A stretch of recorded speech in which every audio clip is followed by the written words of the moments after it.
Bismillahirrahmanirrahim. Jangan lupa subscribe ya.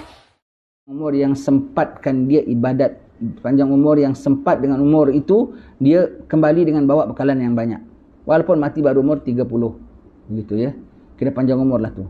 Yang ada orang mati umur 90 pun belum sempat ibadat ya. Pendek umur lah tu.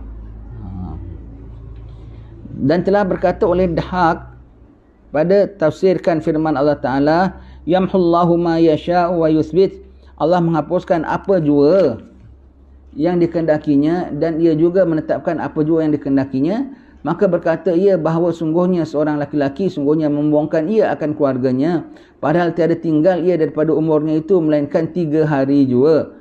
Maka melanjutkan Allah Ta'ala pada umurnya itu 30 tahun. Dan pula bahawa sungguhnya seorang laki-laki sungguhnya memutuskan ia akan keluarganya, padahal bahawa sungguhnya tinggal lagi umurnya 30 tahun. Maka disingkatkan oleh Allah Ta'ala pada 3 hari. Itu ya. Allah Ta'ala dalam firman Allah Ta'ala tu, kita kalau baca dalam doa nisfu Sya'ban kan kita baca, Allah Ta'ala menetapkan apa dia tetap, dia dah putuskan apa dia nak putuskan. Kalau orang satu laki-laki dah umurnya tinggal 3 hari nak mati, dia sambung satu rahim Allah Ta'ala tambahkan 30 tahun. Seorang laki-laki nak mati umur lagi 30 tahun, dia putuskan silaturahmi, 3 hari dia mati. Putuskanlah silaturahmi. Putuskan silaturahmi ya. Putuskan silaturahmi. Berani mati? Berani mati, tak nak mati cepat, sambung silaturahmi. Wallahu alam bisawab. Insya-Allah akan kita sambung ya. Skor ya, kita baca gini paling-paling tidak menyedarkan kita ya. Jadi kita jadi orang yang insaf. Tidak sikit-sikit aja jengkel, sikit-sikit aja jengkel, tak bagus ya. Dengan kawan pun tak bagus. Yang ada orang berkawan pun itu sikit-sikit aja jengkel, sikit-sikit meradang. Sudahlah sikit lebih kurang dengan kawan-kawan kita. Dengan adik-beradik sikit-sikit jengkel, tak bagus. Tak bagus, tak boleh lebih kurang, tak boleh tolak ansur. Tak bagus itu. Apa sikap yang sedemikian.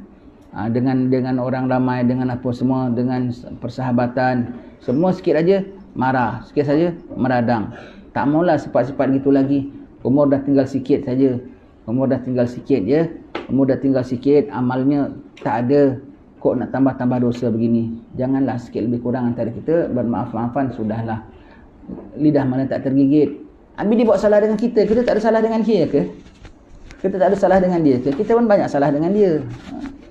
Anak tak sukalah tengok PL dia. Kenapa? Dia suka sangat tengok PL kita ke? Sudahlah. Lebih kurang jadi orang yang pemaaf.